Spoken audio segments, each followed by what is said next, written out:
uretse hamwe umuntu avuga ngo ndi mu Burundi ndi kumwe n'abarundi oya si ico nuko ikibazo gisinzikaje igihugu n'abarundi nanje ndimwo nanje ndasinzikara ico kibazo c'indero rero kirambabaza cyane kiransinzikaje kuko mbona neza ingaruka yabyo urabona muri iyi minsi icyo twakwita question d'actualité uwuserukira Burundi mu gihugu c'Ubutaliyano yarakoze ikintu twavuga ciza cyane nivyo arumvikana n'ubutegetsi bwo mu Butaliyano kw'abarundi benshi ugwaruka cane bashobora kuja gukora ubuzi butandukanye mu gihugu c'Ubutaliyano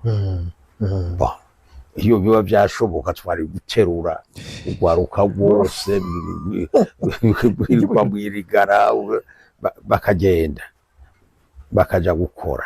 ako ntangaruka mbiga Monsignor nk'abo gugwarwa ko gusutumye rugenda muri za Serbia muri Arabia Saudite mu Butaliyano za Dubai igihugu ntigishobora kusigara kidafise ugwaruka ugasanga naho ibintu birayanga oya ugwaruka ni bwinshi ntiruzohera mugo je nca nibaza none nihagenda abo bafise n'ayandero nkeya itangwa mu gihugu ahazohaba bahasigara abatagira nako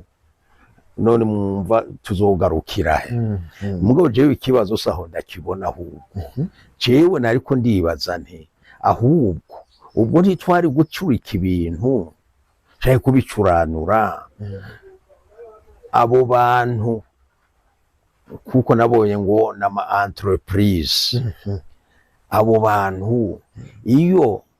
bavugana n'ikindi simvuze ko ico bavuganya ari kibi nibo ndavuga iyo batera intambwe bakavugana n'ikindi bati muzane imitahe iwacu turafise abakozi kandi batazobazimba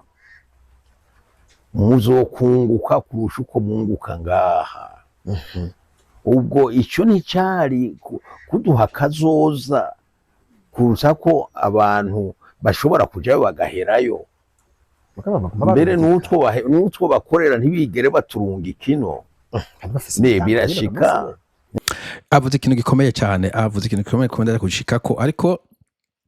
ko abantu bagenda hanze ikibazo urumva nuko nyene hagenda abantu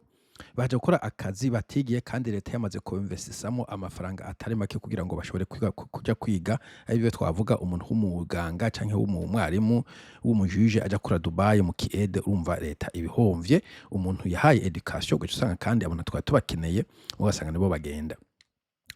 Bo kwaje numvise ko ngo muri Bujumbura umuntu yari muri Bujumbura arambwira yuko ubu ahantu hagereye ushobora kurondera umuntu agutwaza umurwayi kujya kunukera ubona umuntu arwaye hatwawe n'abantu b'abagabo bakabura abagabo kubera iki abantu bafite ingufu bose ubu baragiye gupagaza hirya no hino umva ko problem itanguye kuhashika mugona cyane cyane iki kibaje yuko hagenda abantu bize ugasanga abarimu babuze abaganga babuze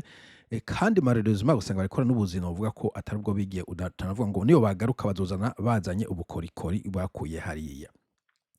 ariko ikintu avuze ciza nuko boraba ukuntu mugani bishoboka kuko bisaba work ethics bisaba infrastructure vya kuvuga nuko ayo ma entreprise yoza n'ama business mu Burundi hanyuma Uburundi bugatera imbere abantu batenze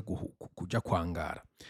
iyo niyo yafashije Ubushinwa bwafashije n'abantu bagiye gukora hanze nubwo bagiye mugabo baragiye baca bagarukana amaskizi yabo Chine icirugurura ama infrastructure ikintu cyose ubona kuba ari made in China cyabe cha Apple na Apple ja gukora made in China Microsoft ja gukora IBM za gukora amantuze appareil yabo muri equipment muri made in China donc bagize infrastructure barashiraho manufacturing ubuzi basanga muri Chine sabashinwa bagiye kubusangayo nubwo nashinwa basohoka keshi mugabo abashinwa basohoka kenshi basa amafaranga n'abashinwa bakuzosanga bariko baraberabera hanze Vietnam niko kuko nibaza ko Chine yatanguye kuba izimba ubu manufacturing aje kuja muri Vietnam muzobona naho nyene made in Vietnam bo Taiwan naho nyene uvuga ko naho nyene bashizeho infrastructure ama business arajanayo ama business donc ajana manufacturing usanga semiconductors ama semiconductors menshi akorwa muri Taiwan. Bon hariho n'ibindi bihugu muri kaya karere ka South East Asia biko navyo nyene birakora iyo politike yo kuzana ama business agakorera iwabo aho gushora abanyagihugu. Kasanga ivyo bihugu avyo biteye imbere paraporo y'ibihugu vyashize imbere gushora abanyagihugu. Nk'igihugu ca Philippines nk'akarero kiri mu bihugu bishora abantu, abanese, abakozi muri ivyo bihugu vy'abarabo nyene ku bwato n'ahandi henshi, mugabo usanga GDP yaho iri musi y'ibihugu nka vya Vietnam vyagiye na Jakarta nk'akaroro vyagiye bisaba ko ama business abisange wabo ori yuko baza barashora abantu babo. Donc iki cyumvo ca Musenyeri nico mugabo ntigishoboka mu Burundi kubera iki mu Burundi nta business infrastructure ihari, nta barabara zihari, bisaba ama business menshi asaba umuriro mwinshi, electricité canke energie en principe, isaba na transparency mu ndi tudafise ibintu by'ibituro n'ibiki bisaba na main d'œuvre iri qualifiée vyose urumva vyose novuga ibintu twavuga ko education igwaye ico iyo suje Musenyeri niyo mugabo ntishoboka. Yariyo yari nziza cyane mugabo c'est impossible, pratiquement impossible. Donc turacagiye kandi bafise imiryango hino imiryango